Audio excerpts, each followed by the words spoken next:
जय सिया राम। पिछले कथा में हमने श्रवण किया कि किस तरह से रैदास जी महाराज का जन्म हुआ और जन्म लेते समय उन्होंने माँ का दूध नहीं पिया, क्योंकि वो सोचते थे कि पिछले जन्म में केवल इनका अन्न लिया था तो ये दुर्गति हुई कि ब्राह्मण से शूद्र बनना पड़ा, और अगर इस जन्म में इनका अनाज खा लेंगे, इनका दूध पी लेंगे तो मेरी क्या दुर्दशा होगी। ये सोच के रैदास जी दूध नहीं पीते थे। तब जगत गुरु स्वामी रामानंदाचार्य जी महाराज आए और उन्होंने रैदास जी को दीक्षा दिया, राम मंत्र दिया, क्योंकि मंत्र से जीव की शुद्धि होती है, बड़े बड़े पाप कट जाते हैं। किस प्रकार से दीक्षा लेने से पाप कटते हैं, इसकी चर्चा आज हम लोग करेंगे। एक विद्यारण्य नाम के मुनि थे जो गायत्री का पुरस्चरण करते थे। गायत्री मंत्र का पुरस्चरण का मतलब आप लोग समझते होंगे। पुरस्चरण कहते हैं कि किसी भी मंत्र में जितना अक्षर होता है उतना लाख जाप करना, अगर एक बार में कर लिया जाए तो उसको एक पुरस्चरण कहा जाता है। जैसे गायत्री मंत्र में 24 अक्षर होते हैं उच्चारण की दृष्टि से, तो 24 लाख अगर कोई एक बार में जाप कर लेगा तो इसको कहते हैं एक पुरस्चरण। लेकिन ये जो विधि है ये सतयुग की विधि है, लेकिन अभी तो कलयुग है, तो कलयुग में पुरस्चरण का नियम अलग है, 4 गुना करना पड़ता है कलयुग में।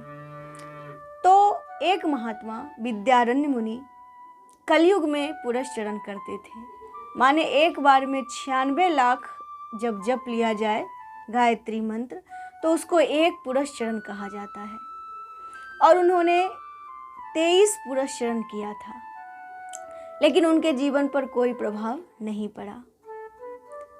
अंत में उन्होंने सोचा कि इतना किया ही है और कोई प्रभाव ही नहीं होता है तो अब छोड़ देते हैं, और हार करके उन्होंने छोड़ दिया और सन्यास की दीक्षा ले ली। अब जब सन्यास की दीक्षा ली तो दीक्षा लेने के बाद उनके सामने वेद माता गायत्री प्रकट हो गई। जैसे ही गायत्री माँ प्रकट हुई उन्होंने दंडवत किया और उन्होंने पूछा कि हे माँ, हम इतना दिन से पुरस्चरण कर रहे हैं लेकिन आप हमारे सामने एक दिन भी नहीं आई। जब मैंने हार करके छोड़ दिया और सन्यास ले लिया तो आप मेरे सामने कैसे आ गई। तो गायत्री माता ने कहा कि हे पुत्र, तुम्हारे जीवन में 24 तुम्हारे पापों के प्रतिबंधित पहाड़ थे। वो पहाड़ एक एक पुरस्चरण से नष्ट हो रहे थे, तो तुम्हारे पापों का 23 पहाड़ तो नष्ट हो गया, लेकिन जैसे ही 24वां का बारी आया तुमने हार करके छोड़ दिया। अगर तुमने 24 कर लिया होता तो मैं तुम्हें दर्शन दे देती, लेकिन तुमने हार के छोड़ दिया, तुम्हारा पाप बचा रहा। लेकिन जब तुमने सन्यास की दीक्षा ले ली तो दीक्षा के प्रभाव से तुम्हारे पाप कट गए और मैं तुम्हारे सामने प्रकट हो गई। तो इस कथा को कहने का तात्पर्य कि दीक्षा लेने से जीवन के पाप कटते हैं और भगवान का नाम जपने से भक्ति प्राप्त होती है। तो जब भी समय मिले, अवसर मिले, कोई अच्छे गुरु मिल जाए तो मंत्र दीक्षा ले लेना चाहिए। अगली कथा फिर अगले वीडियो में करेंगे, तब तक के लिए जय श्री राम।